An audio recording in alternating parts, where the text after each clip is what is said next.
Hello. Good morning, everyone. Good Welcome. morning. Thank you.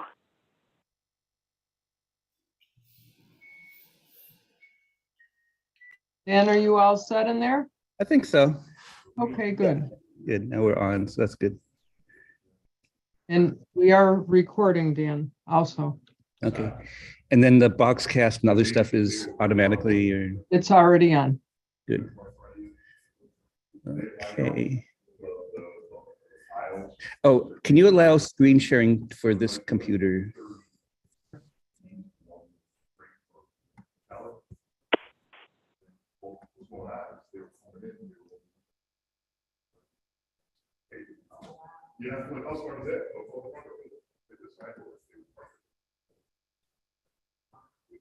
Even up here.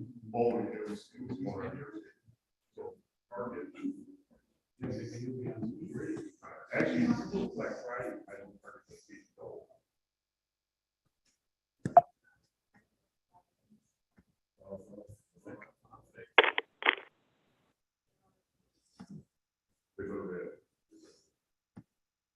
I mean, it's organized chaos with this one. They, and they finally did like, we're a Walmart. Sure. Brian, what was the computer password again? S, capital SALEN. SALEEN. LEEN 077.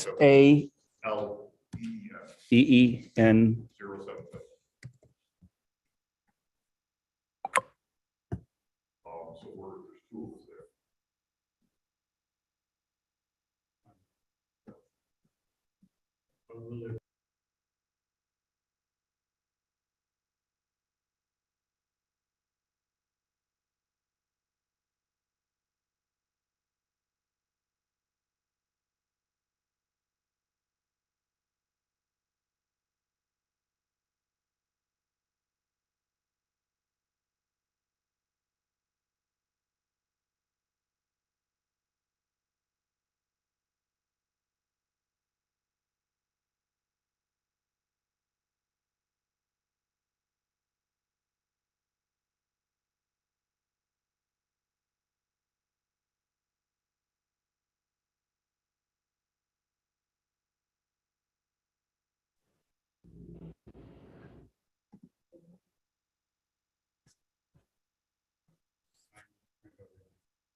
Without getting the phone.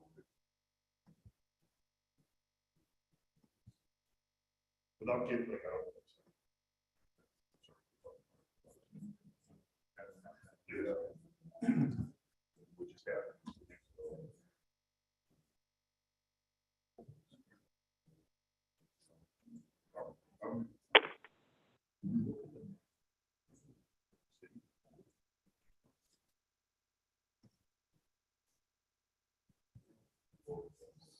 Sure.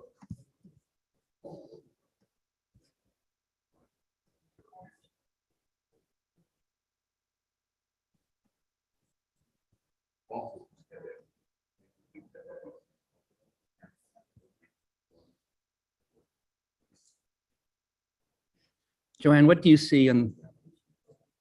Drug recognition expert. Okay, good.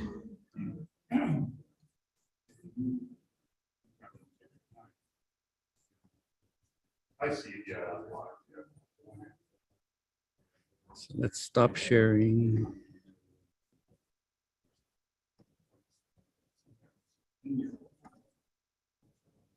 If you want to stop sharing, it should be up at the top of the screen.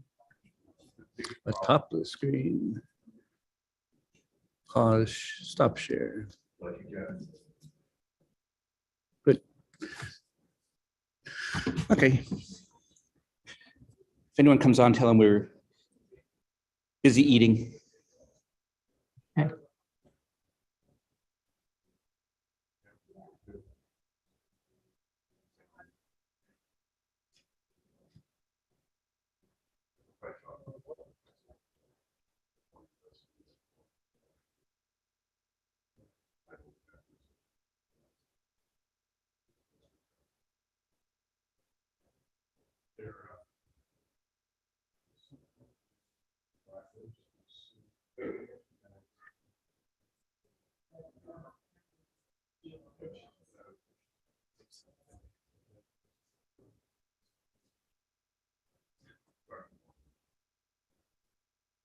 here's the thing, you know, somebody says, well, why don't you call these?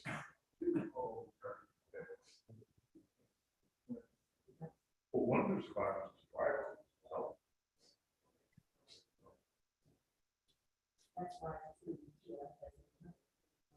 no, well, I'll tell you right now.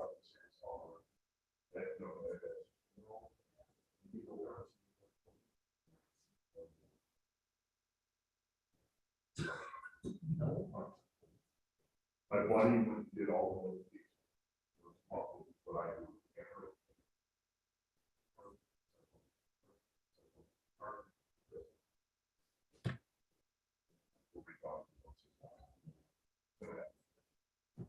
That's how that works, of course.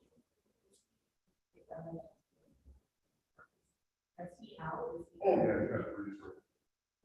They're holding off on murder charges because it's holding off on that, they said, yeah.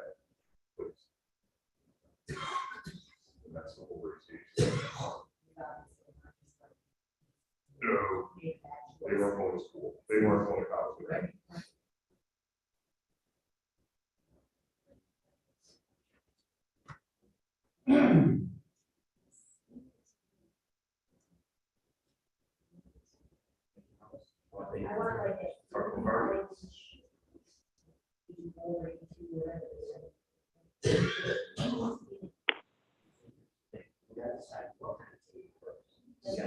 Well, it's either a OLED or OLED or a there's two different. But it does. Because I recently, I'll tell you, I have one in my house, it's more different. It's a picture. So one is like deeper black, one gets brighter, but He it's. can't see it anyways, and Can't see it, and I can't hear it. I have just, it's it's both. just decoration.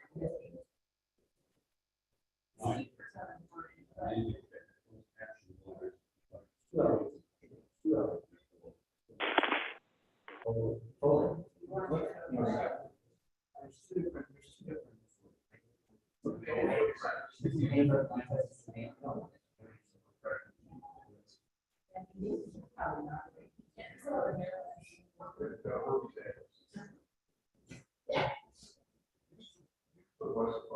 That's right. Every possible angle. We started letting go. Yeah, we gotta get people, and he's gotta get out of control. Yeah.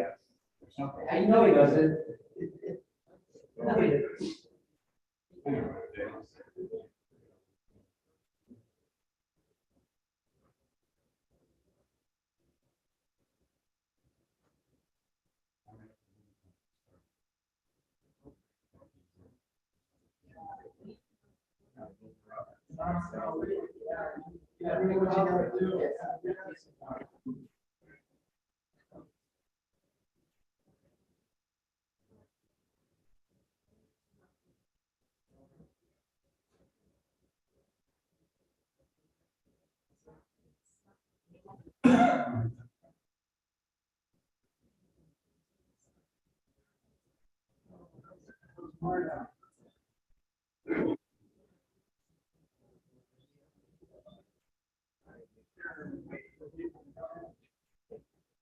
He's got to go to work, so.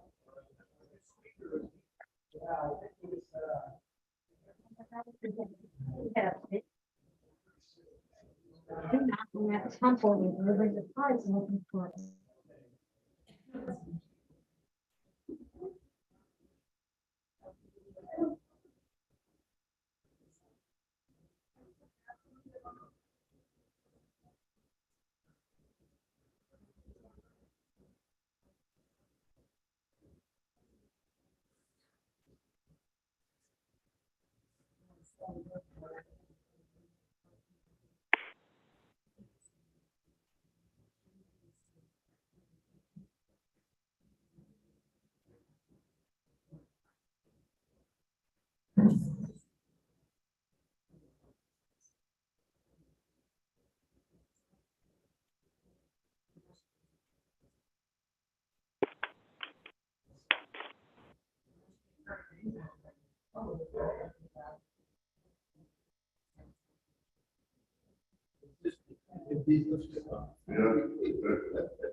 Breaking the law, having you chase me down. No, it's gravity. I'm big. I just go with the flow.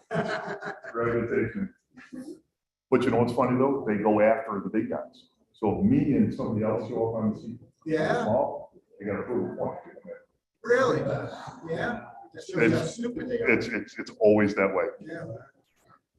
Stupid is as stupid does. Yeah, that's. Yeah, no, it's fortunately the way it is. That's. So- Good with that. Okay, yeah. We don't have many people on Zoom. That's good. It means people came in person.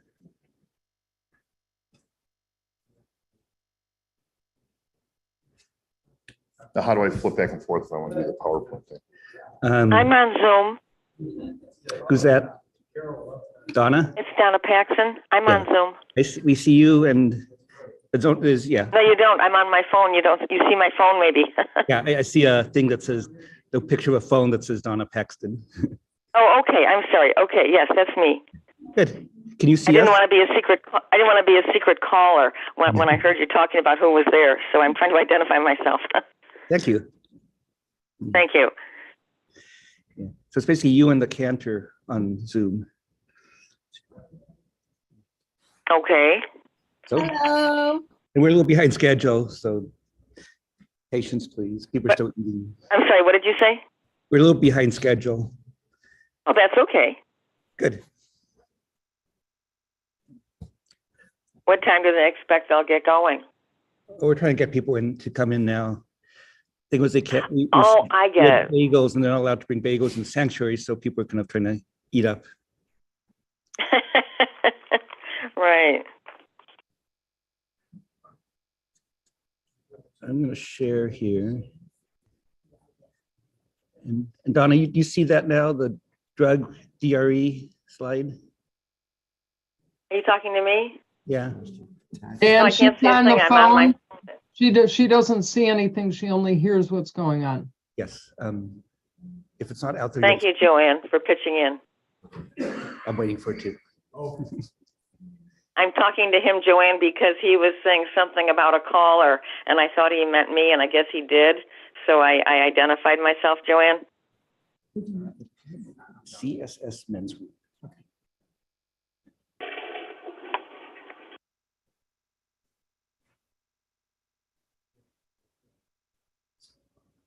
I'm sorry, Donna, what were you saying? Someone was in my No, I'm office. just telling you, the reason I started talking to him, he was like, I thought, he was like identifying a caller, which I thought was me, and it was me. So I was like saying, hello, I'm not a secret caller, I was telling him.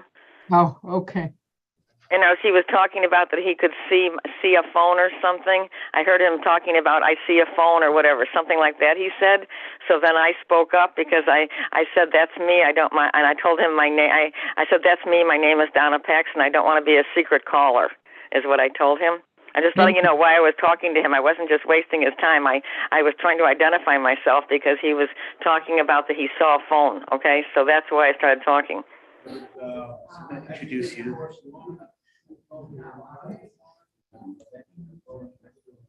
Good morning, everyone.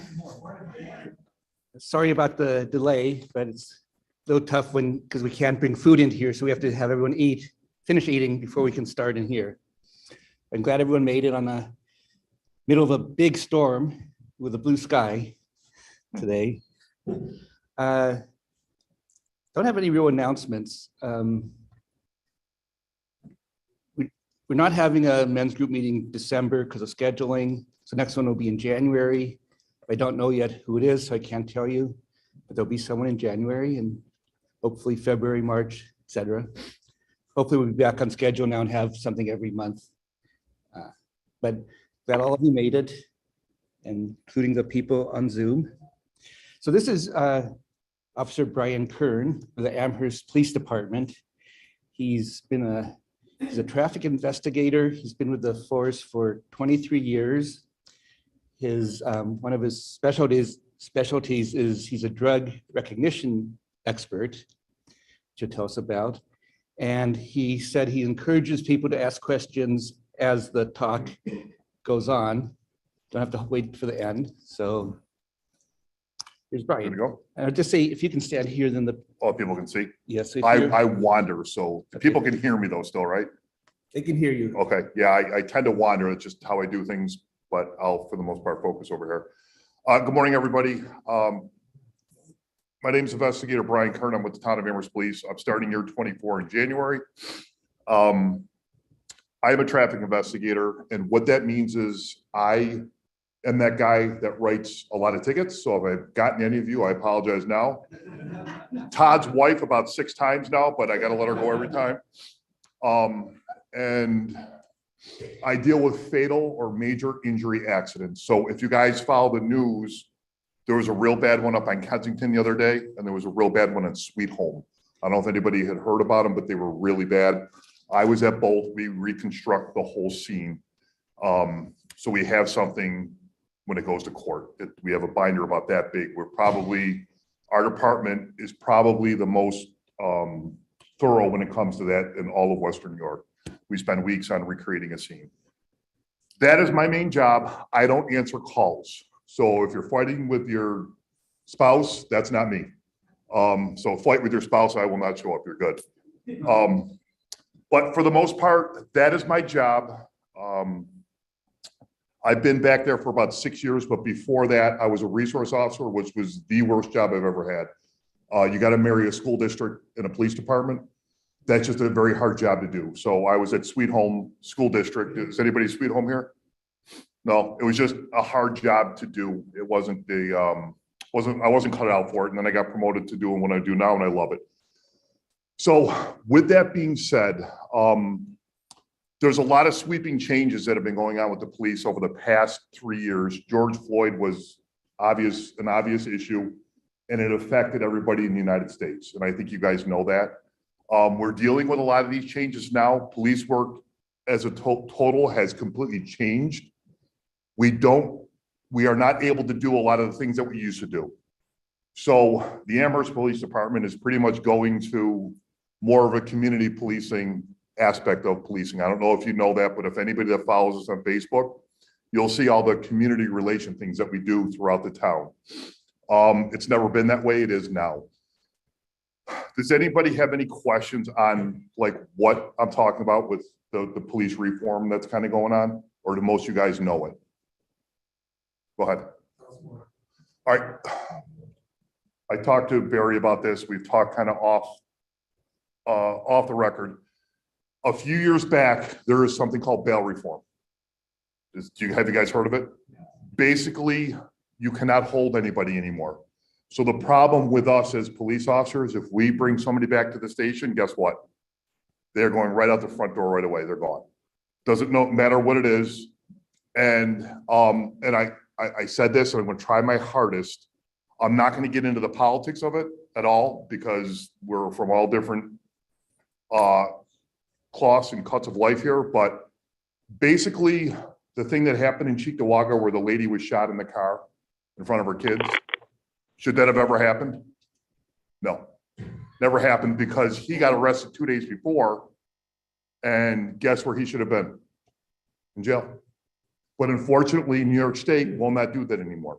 They will not hold anymore because they don't feel it's right for the criminal. But now you have a mother whose kid just watched her get shot in the middle of an intersection. That is 100% bail reform. That's an issue. That is a big issue. So it makes our job harder because when we do our job, what good is it? We're turning around, we're letting them walk right out the front door again. And they're doing things like this. So that's part of bail reform. The other part of bail reform, and I talked to Mr. Radlin over there about this off the cuff before, that car accident that happened on the 198, where the 4 kids died. Want to know why that happened? Bail reform. They took the age of a person being responsible and they moved it to what? 18. It was 16. So all these kids, it's generally from Buffalo. I don't want to say Buffalo because I don't want to put them in a stereotype, but they're 14, 15, and 16. They're stealing cars. They're stealing the Kias. Do you know why? We can't do anything about it. Nothing can be done. Nothing. They're juveniles. So if you catch them, guess what happens?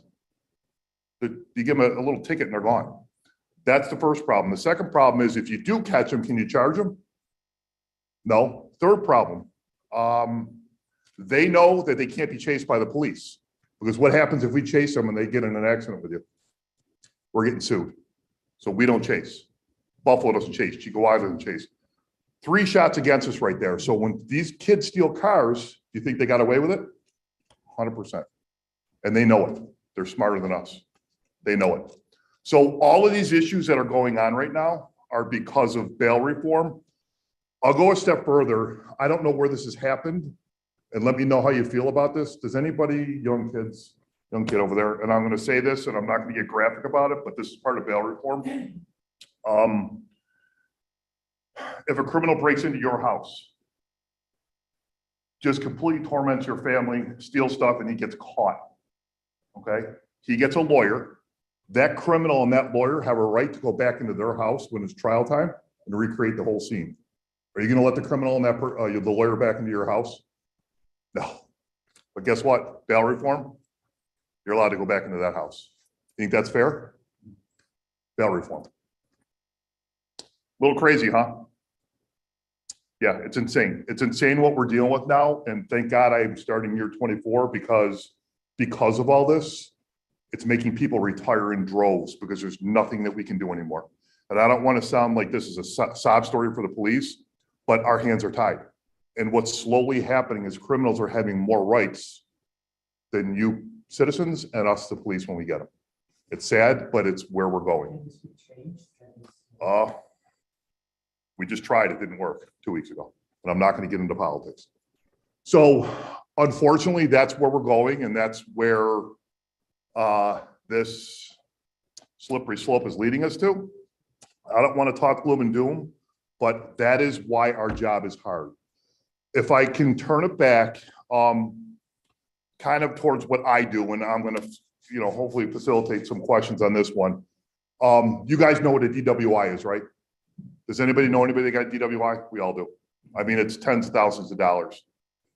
A couple of years back, about 4 years ago, went to a specific course that if you're driving with alcohol, you can figure it out, right? We can figure out what they're on, what they blow. They blow a 2.0, they're drunk. What happens if you take your pills and you drive? Anybody know? Say it again. But that's alcohol. How do you get charged with how do you prove the pills? Alcohol I can prove. Blood. What if they're like, I don't want to get blood? What do you do? So this thing right here, I'm going to talk about it. I don't know if I'm going to flip through it. I am one of the few people in the county that can come and do an evaluation on somebody that's impaired by drugs. So if they get arrested, I get called in, I go all over the county, I go all over the United States. I travel with the Stop DWI program all over the world, I've been in Florida, I've been in Philly. I teach as well, I'm an instructor. So I took my certification, turned it into a teaching certification for when I retire. You learn that you try to set yourself up when you retire. This is what I'm trying to do right now. So basically, if somebody's impaired on drugs, I get called in, I do about a 45-minute evaluation, and I can tell what class of a drug that they're on. So let me just, you set up and down on this?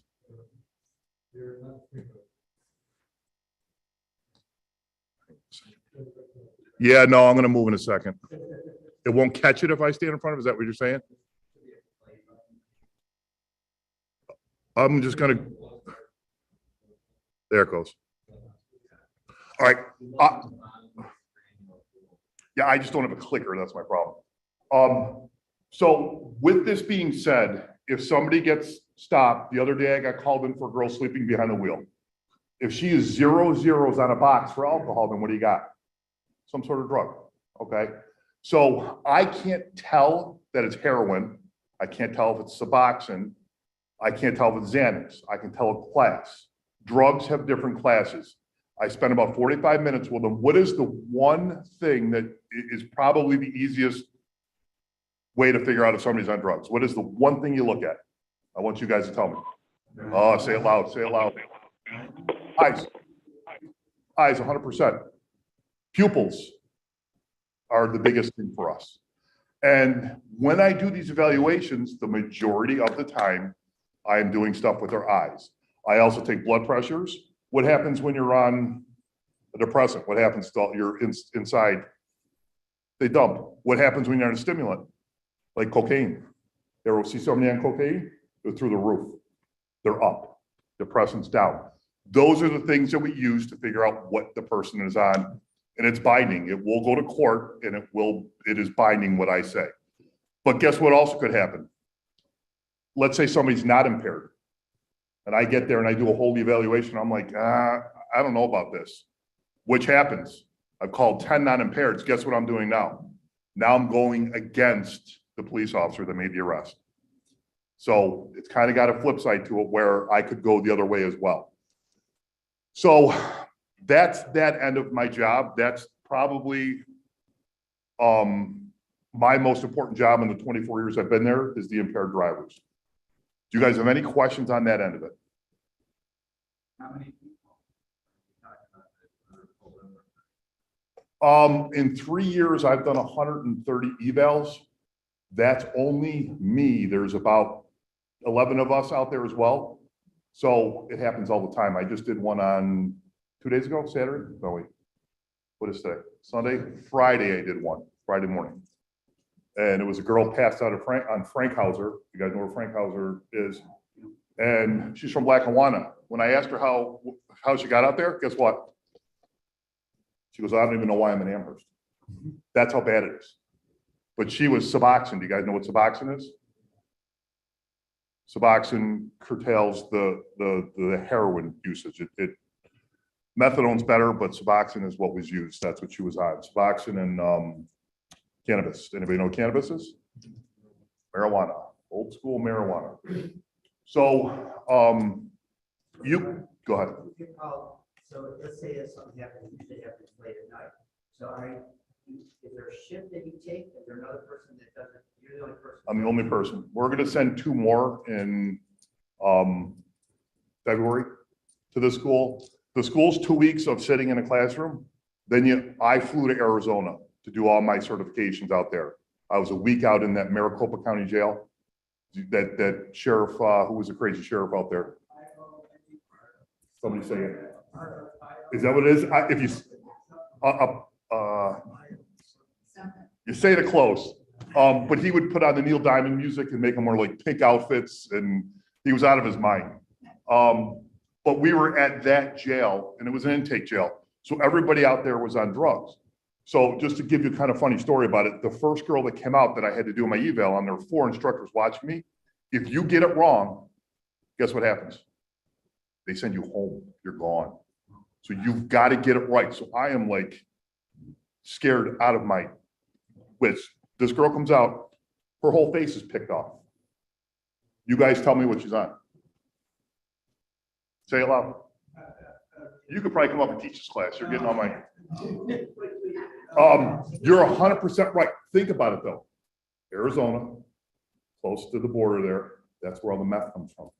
So her whole face was picked off. I was like, thank God, I know one thing you're on, and it was methamphetamines. So you could see like that's a physical indicator, but we were out there. I had 12 evals I had to do. I had to get 12 out of 12, or they put you on a flight and send you home. So they don't mess around. If you fail any portion of it, they send you home. So that right there is probably, like I said, the most satisfying. It took me like 19 years to start this whole thing, but now I teach it. So I go around and I instruct with all the classes throughout New York State, and then I travel with them when they go do their certs. We've been to Philly. You guys have heard of Kensington Ave in Philly? Zombieland? Oh, you know where Zombieland is? Holy, I'm not going to swear in here, but I have never, if you guys are ever bored, YouTube Kensington, Philly, and just watch it. It's a hands-off. The police down there cannot arrest. The mayor down there is like, we want this area for our drug addicts. So you don't have to worry about getting shot on Kensington. You got to worry about getting a needle stuck in your neck.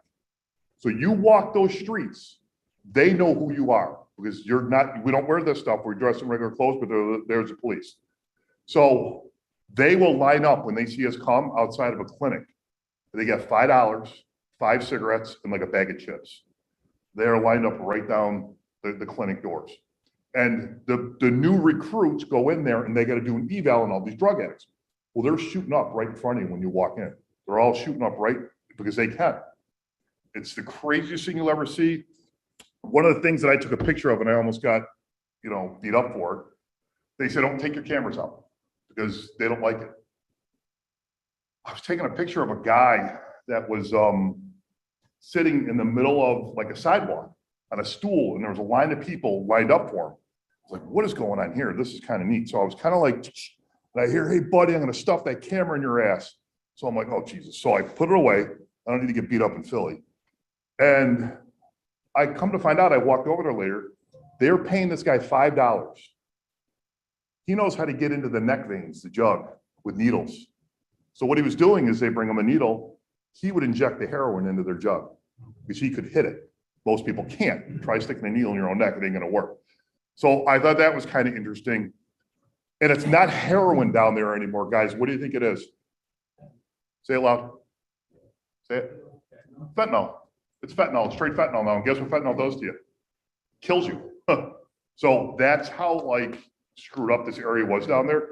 It's probably the most interesting area I've ever seen. Have you been on Kensington, Rabbi? No. Long time. Okay, it wasn't like it is now. Yeah. They call it zombie land because everybody's just standing there like this. And they're all passed out on the sidewalks. It's the most disheartening thing you're ever going to see. So they're on straight fentanyl, and the fentanyl is what's killing everybody. So that's that part of my job. Do you guys have any questions on that?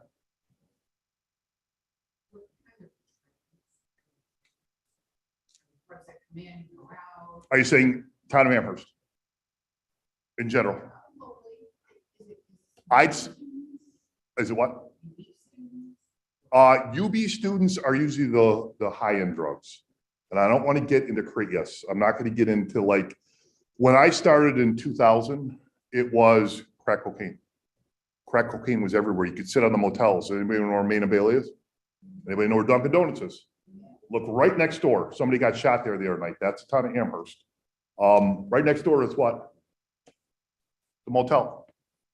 And we used to pick them off all day there. Now it's your heroin. And you know why it's heroin now? Because the pills are too expensive. They can't afford the pills. So you spend $5 on a gram of heroin and they're injecting it. It used to be pills, probably about 10 years ago. Now the pills are $50 a pill. They can't afford it anymore. So they're buying the heroin. You say that fentanyl is true. They like the chances. They would rather get that high and take a chance than live. It's just the way it is. There was something down there, and this was really screwed up. Anybody hear of crocodile or crocodile? It's opiate based. You guys know what opiates are, right? Relieve pain. A lot of people are on opiates for whatever ailments they have. But what it does, it's like battery acid, and it's made in a lab, and it eats you from the inside out. So there was a guy sitting down there. He sat down. And the thing is, guys, you got to realize something. These guys are people just like you people standing here, sitting here. They're no better than me. They're no better than you. They have an addiction. And I was talking to this guy because I'm an instructor. He could talk to me. He couldn't talk to my students. And I said, what do you want? And he said, the crocodile. And I was like, holy, I saw something on this in like South America. I said, is it eating at you at all? What it does is it eats you from the inside out. So you can see bones. So he goes, yeah, check this out. I got a picture of it. So he pulls up his leg, and about that big of a sore, you can start to see the bone in his leg. I was like, bro, put that right back down. It was disgusting, but that is what that's going on there. No, it's injected, and it gets into your system and it eats you. It's like, I don't know. That's a good question. I don't know that much about it, but I would say yeah, but like right down the bottom of his leg was all eaten out. You see some more about how you identify people who are on drugs? Sit down eyes. Good question. I am post-arrest. Does that make sense to you? I do not get called in unless they are under arrest. So somebody would have to stop this car and say, this person is under arrest, arrest them, then I come in. And then I do my eval, and then I decide what they're on. So they're doing it on probable cause. So the people take a deal, do they do it knowingly? Yes. Yeah. All of it, yeah. I haven't seen it around here. This is in Philly. This is in Zombieland. Yeah. So that's that kind of been in my job. Another thing I can kind of talk to you about that's kind of like people probably wonder. I was at Millersport and Sheridan one day, and I'm going to talk about pulling people over because that seems to be a big thing and people dying on car stops. I'm behind a blue car. I run the plate. Is it illegal for me to run that plate? Guys right in front of me, can I run a license plate legally if you're just sitting right in front of me at the light? Can I stop him? Okay, yeah, you're on the right path. Right in front of me is a rabbi. I'm like, he's probably going home. I know where he lives. Sheridan or Millersport and Sheridan headed southbound. So I run it. I'm like, yeah, that's definitely him. So can I stop that car? Because I don't like him. Anybody? This is what a lot of people don't understand. Yes, you're right. I can't stop him. Let's say his plates are suspended or something. Can I stop him now? Yeah. A lot of people get angry with you and they're like, well, why did you run my plate? That's DMV property. It's public knowledge. I can run any plate. What I do after that is where I could get jammed up. I can't just stop the rabbi because I don't like him. I have to have a reason why. But you got to understand something. I was going to make something up and stop you anyhow. Bust out some taillights. But people don't understand. We can run any plate and see what's going on. You'd be surprised. Stolen cars, no insurance. But the probable cause, somebody said it before, is why I need to stop a car. And you'll commit 50 infractions from here to Air Road. Your wife 100 infractions from here to Air Road. You won't even know it. You won't even know that you're committing these infractions, but people, you'd be surprised. So that's kind of that end of my job. It makes our job harder now with the bail reform. What else did they just make legal that makes our job hard? Say it loud. Why is that, guys? Why does that make my job harder? There's nothing we can do about the marijuana. And I'll say this, and again, this is why our job has kind of turned a little bit. If we get a car with the scent of marijuana, can we search that car? Somebody says yes, you say no? Who says yes? No go? Unless they're driving. You're taking it a step further. Hang on. I would say yes. You say no? Let's say no. We cannot search that car anymore. We're done. And what that handcuffs us on is that fentanyl and the guns that are killing everybody in the car, we can't find anymore. Because now that's legal, we can't get that other stuff. We can't use that gateway to get to the next thing. So guess what we're missing? These are the things killing your kids out there. So once marijuana became legal, which was done overnight, and I'm not going to get into why, you guys can all figure it out. It was Cuomo. He did that overnight. But there's so many like questions about it. The first thing that came out is that no longer are you going to be able to search cars. Number one. But guess what though? What if they're smoking it and they're driving? If I stop you, you got the wrong guy stopping you. Because I have that drug certification, I pull them right out and I will lock them up for the THC in their system. So that's kind of the problem.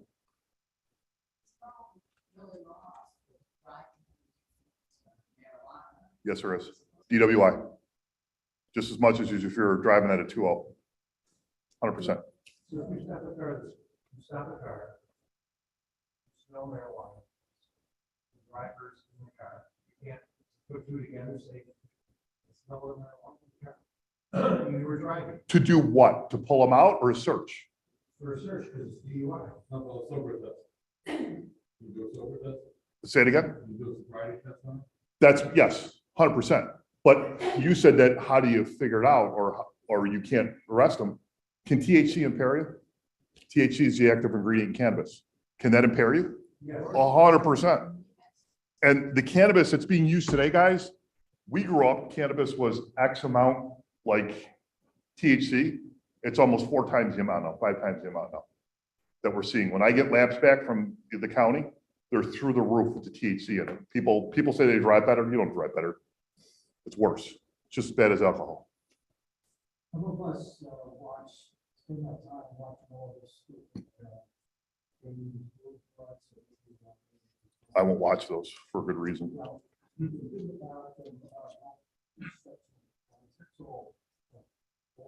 Here's where I'm going to base my knowledge on with what you're talking about. To show cops, that's all crap. I don't know how they get away with half the stuff that they do with cops. Because in Florida, they're stopping a guy, getting him out of the car, and they're going through his pockets. Can you do that? No. You got to have a reason to go through somebody's pockets. You just can't do that. Can't just search a car. You got to have. I know, and again, that's so far fetched now that it's not even funny. Times are not like that anymore. Not at all. And plus, guess what we all have on us? Body cameras. I wear mine like there's no tomorrow. I was against it to begin with. I got a bad mouth. You guys are lucky that I'm not F-bombing here, because when I teach, I F-bomb all day long. But if that's all they're going to get on me is my mouth on a car stop, I'm okay with it. You know what I'm saying? Like, it's if you put your hands on somebody, you know what I mean? You do something illegal, I'm not worried about any of that stuff. It's my mouth. If that's all they got me on, I'm okay with it. Because I do have a bad mouth. And I'm holding it back real good in here. Question posed, you made a comment that I know that you're skilled with identifying the various drugs that somebody might be on. You can detect it. You're skilled with it. Here I am as a normal officer coming in, stopping that person for driving erratically, and I smell a lot of marijuana. Am I allowed to still pull them over for, search the car and arrest them? Can't search a car unless you arrest them. And there's where you get into kind of a weird thing. You can't use the word search. We inventory the car. Does that make sense to you? It's how you word it. You inventory the car so the guy gets all his property back.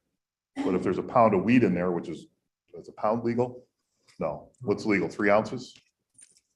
3 ounces. I think 3 ounces is legal. So those things, you cannot search a car still unless they're under arrest. Smell of marijuana does not do it. Then if they're under arrest, yes. Yes. No, we can inventory the vehicle. So if you see a weapon on the seat, you do that. That's plain view. That's a different story. We're not searching it. That if we see something, boom, it's right there, they're under arrest. It's when you search the vehicle and find stuff hidden, it's not going to fly unless they are under arrest. So when you arrest them, do they just walk away afterwards or? DWI, the town of Amherst, you got to become sober before we let you go, because you're our responsibility. Right. You leave and then go hit you in a car and kill you, we're responsible for that guy leaving. So the next day. They're gone by then. Yeah. Is there different laws for the cover commercial vehicles and, I think for DWI, alcohol is 0.06, but it's got to be a commercial vehicle. I don't think your fleet would fall under that. We're talking the semis. What's it for a normal person? 0.08, a little bit lower. But you guys are bound though, commercial vehicle drivers, you got to blow no box the second you get into an accident. The second you get into an accident, it's a law. And if you pop up anything, you're probably in trouble. You see a gun on the front seat. You said you got, if you pull him over, you got the front seat, you can arrest him. What happens if that gun is legal? You have a permit for that gun. You better explain it. You better explain it the second I stop you. I've had it before. You better explain what you got going on, and I will take that in consideration. But if it's sitting on the front seat, you're not too smart. It better be on your body. It better be on your body, like the one Mitch has on him right now. That's another thing. The whole gun thing with being able to carry. It just, again, that's another thing that I don't agree with. But go ahead. Well, like, we come on with the ticket. What percentage of people show up for the hearing For DWI, or anything? If they just get the ticket. my wife runs our town court. We have binfuls of people that don't show. Because the majority of the time, there's nothing we can do about it. The judge won't put a warrant on everybody, but we have binfuls. They know that nothing's gonna happen. It's sad. That's no, I wish. And I just wondered, is it just because you don't have enough money? Who doesn't have enough money? The people, The police, no, there's nothing we can do. yeah. If you have a suspended license, do you guys know what a suspended license means? It means that you've gotten a few tickets, okay? As long as you show up and say, listen, I'm here for court, they impose a fine on you. New York State, as of about 4 years ago, you'd never have to pay it. People don't know this. You cannot get in trouble for not paying your fines. Because you could say you have a hardship, you could pay $1 every year and you will not be in trouble. There's no ramifications for having a suspended license. A lot of people don't know that part of it. That's been going on for a while. All you do is say to the court, listen, I don't have a job, I can't afford it. Okay, you're good. We got you. It's just that, a lot of people don't know that one, but that's there as well.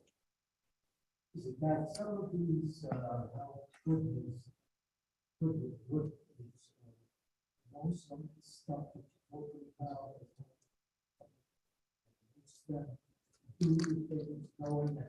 The car stealing, yes, they know, 100%. And it's made it out to us, guys. It has made it out to East Amherst, Williamsville. One of my best friends, guy in our fire department, had his garage door open. One night, they leave their keys in the car. 4 people went running in the garage, took both cars. 4 a.m. He had a tracker on one of the cars. It took us down to Dote. I don't know where Dote is, but I was with him. And we caught one of them. He was 15 years old. Guess what happened? The other car was out there for probably a month. They couldn't get it. What they're doing is they're stealing plates off of cars that are a different state. Now there's a Pennsylvania plate on there. We normally don't run out of state plates, it's just a pain. So they know you stick a different plate on it, and then they get caught. So yes, 100%. What's going on in the high schools? What percentage of the kids there? To be honest with you, that's something that we really don't get involved with. And when I say this, we are more into all the schools now, just to be in the schools. That's not something that we seek, or if it's found out, they usually deal with it within. You know what I mean? I hate to say this. They're not trying to brush anything under the carpet, but there's drugs in every school. But for the most part, we don't hear about it too often, nor will we. They don't want to tie us up on stuff like that. We're in that school for a reason. We're in all of them now. And it's just to be in there, that's it.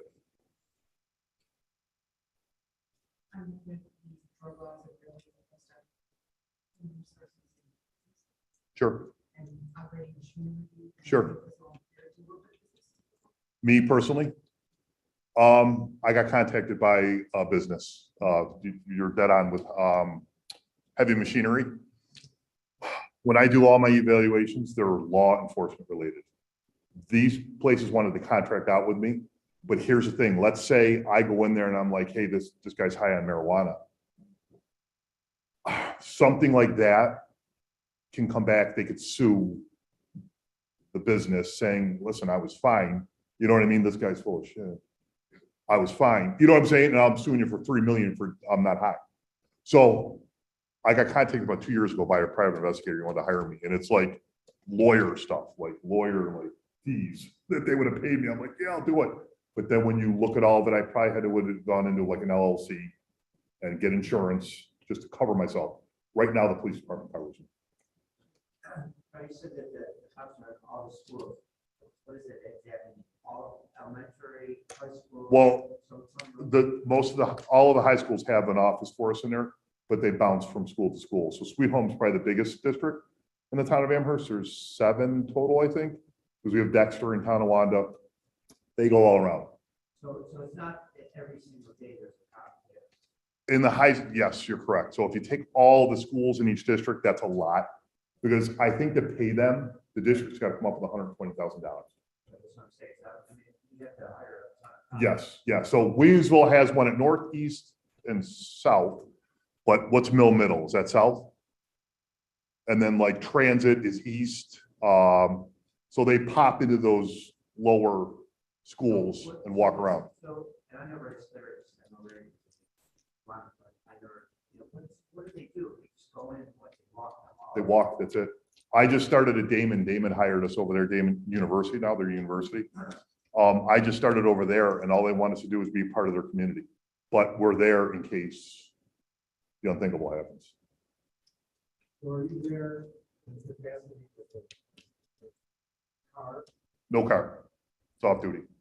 Damon University didn't want to have somebody in there full time. They would have had to pay $120,000. They could have. They hired two of us to be in there. I was also Gateway Longview for 12 years. You guys know where Gateway Longview is. It's incorrigible kids, is all it is. I never had one problem there in the 12 years I was there. It's off duty, but I'm dressed like this. The police department lets me do that. Do you have your radio with you? Everything. Well, it sounds like we're the- Oh, yeah. Yes. So there is no deterrent on the outside here. No, When you guys show up here, it's in your own car. correct. I mean, somebody that was serious would obviously. But when you use the word deterrent, somebody's just not going to show up at a place for the first time and say, I'm going to do something here. They've scoped it out for months, if not, longer. They're going to know we're here at some point when services are going on. And I've been doing this, you hired me in 01. It's almost been 21 years. 2001, yeah. We've been here, we've been fighting for over 21 years, Todd and I. That's a better way to put it. Were you president in 01? Who was president back then? Do you remember? I was involved with keep going. It was Beth Ann. It was Beth Ann back then. I just knew we needed. So my heart of hearts is at KOT. If you guys know where KOT is, right at, I'm always there. I'm always there. That every Saturday morning I'm there. But I've integrated into this community big time. Obviously, a lot of you guys recognize me. KOT, you were late yesterday, so I come late. So yeah, so we're just there. And for the most part, if something's getting scoped out, they pretty much know we're there. That's just the way I feel and the way that most of the time it works, but I'm not saying it can't happen. And you have these, it's great. What happens if, what happens with that one? Stab in the bathroom, so, What school was that in a school? I don't know, it didn't happen. We can't be everywhere at once. I think you know that. It's just, hopefully we're enough of a deterrent where it's not going to happen. But the worst are two girls fighting. I'd rather have two guys fighting. The worst are two girls fighting. So it's going to happen. It's just, there's no way to circumvent that. It's going to happen.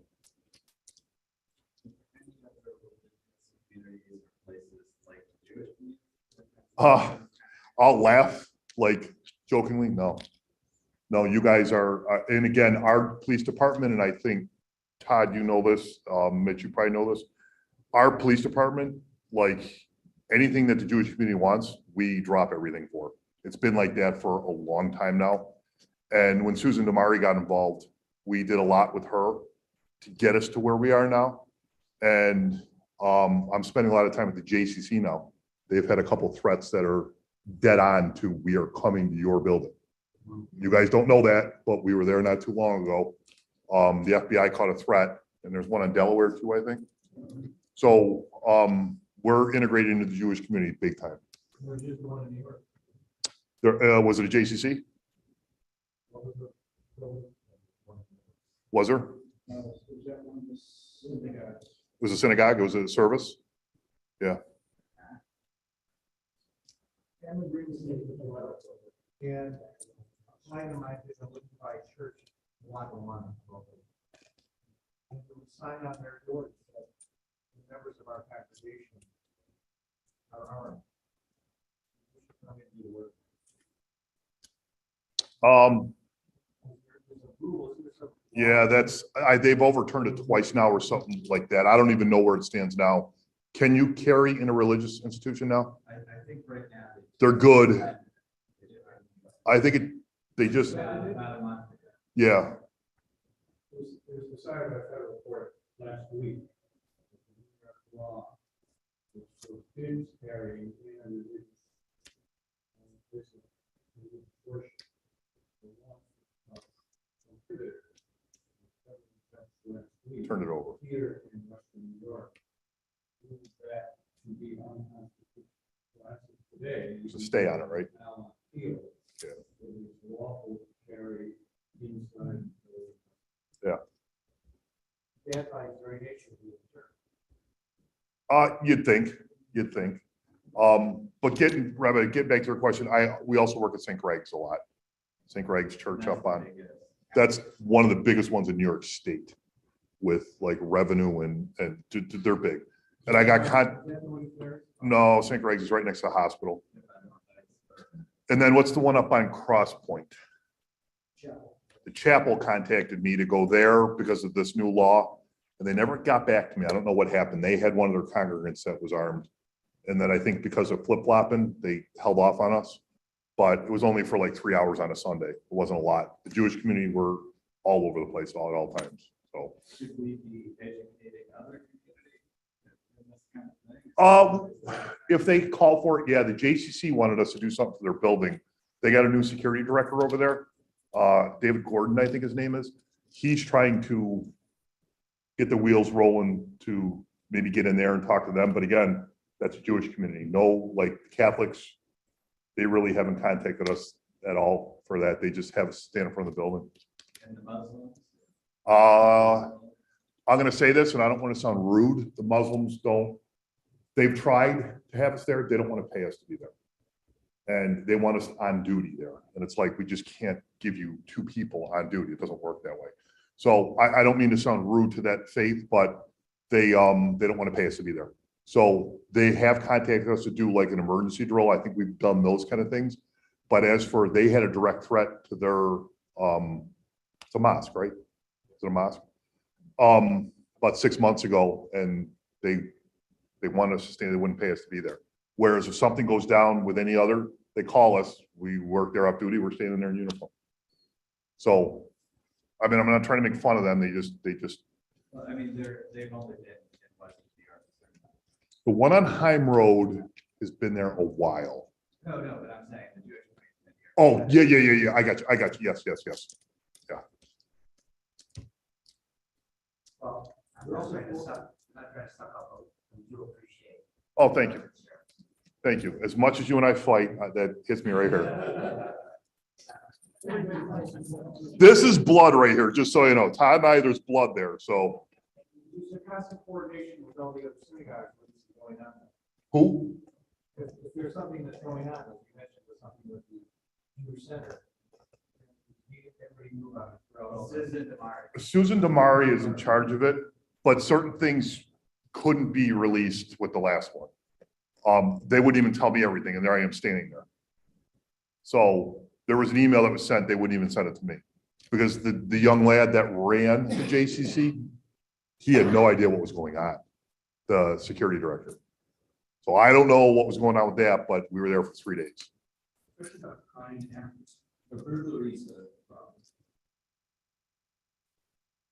Yes and no. I mean,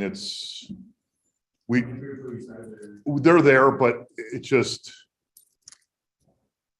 I don't want to say that's the least of our problems, but it's mostly businesses overnight. It still happens. I mean, doors get kicked in, but yeah, but not as much as years ago. For some reason, that's kind of come down. Yeah, people are getting smarter. Yeah.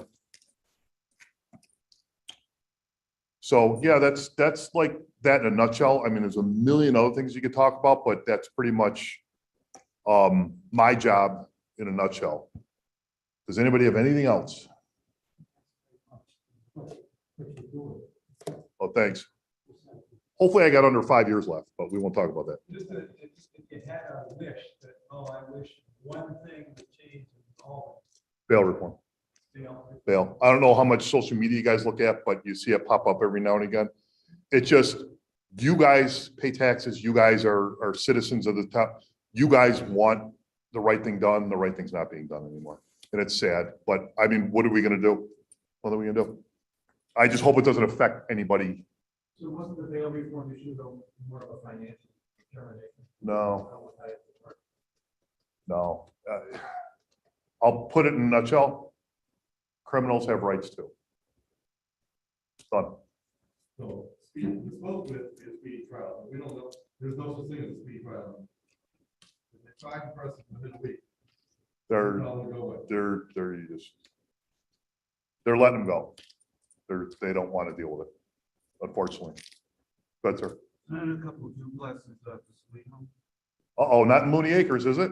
20 acres, and, I know that one kid got shot. Yeah, I was up there. Right now. I was up there, yeah. So how bad is it neighborhood? I'll say this because do you know why it's called Mooney Acres?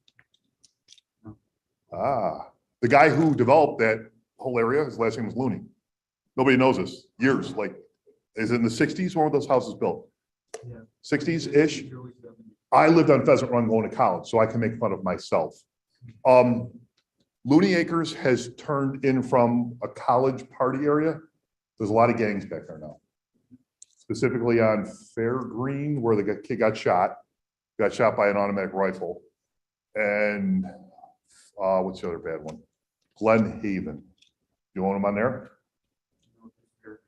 You got Fair Green? In East Summer. East Somerset is, I wouldn't consider that.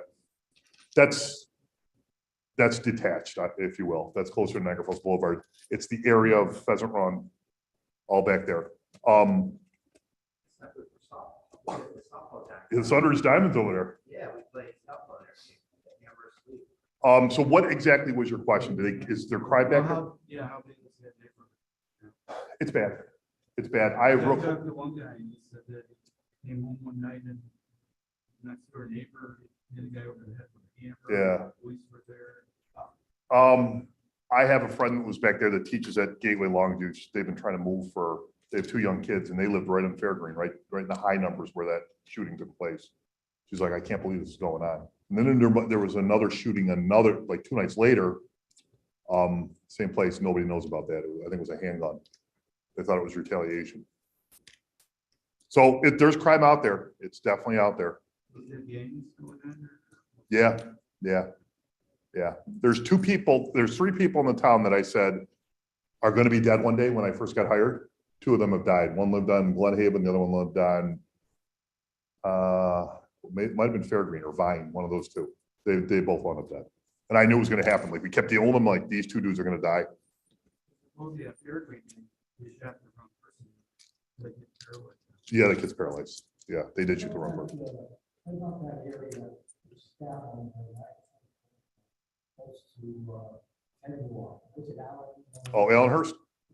Anybody know where Allenhurst apartments are? Here's what I'm gonna say about that, and I can say this, when I got hired, Allenhurst was all gangs. It's Section 8, which means it's funded by the government. Well, Allenhurst, you know where, because I got one of your trucks blowing a stop sign back there one day.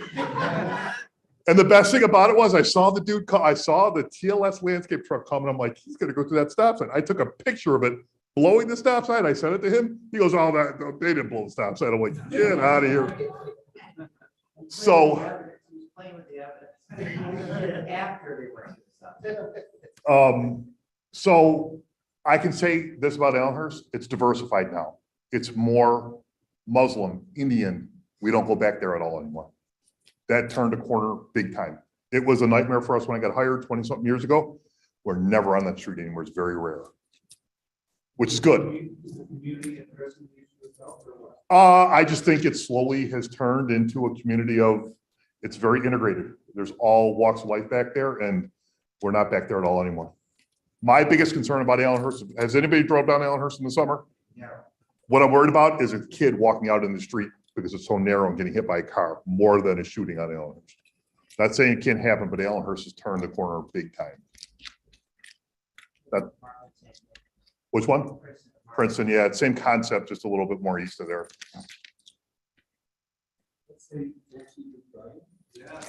Thanks, guys.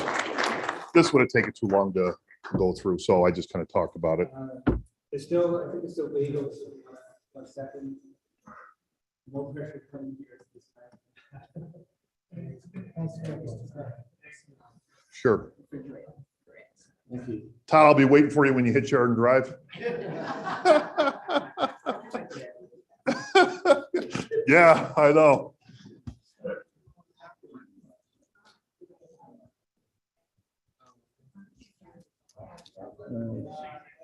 It's easiest when people facilitate it, Yeah. but Yeah. there's so many things to talk about. That's it, audience, Zoom Yeah, it's audience. interesting. There's a lot out there. It was great. Thank you so much. Mike, you guys go down? I Cantor. Hey, it was great. Thank Good. you. Good. I should have aimed the camera more that way, but, well, I know, he kept moving in and out. It was perfect. good, okay. Bye-bye.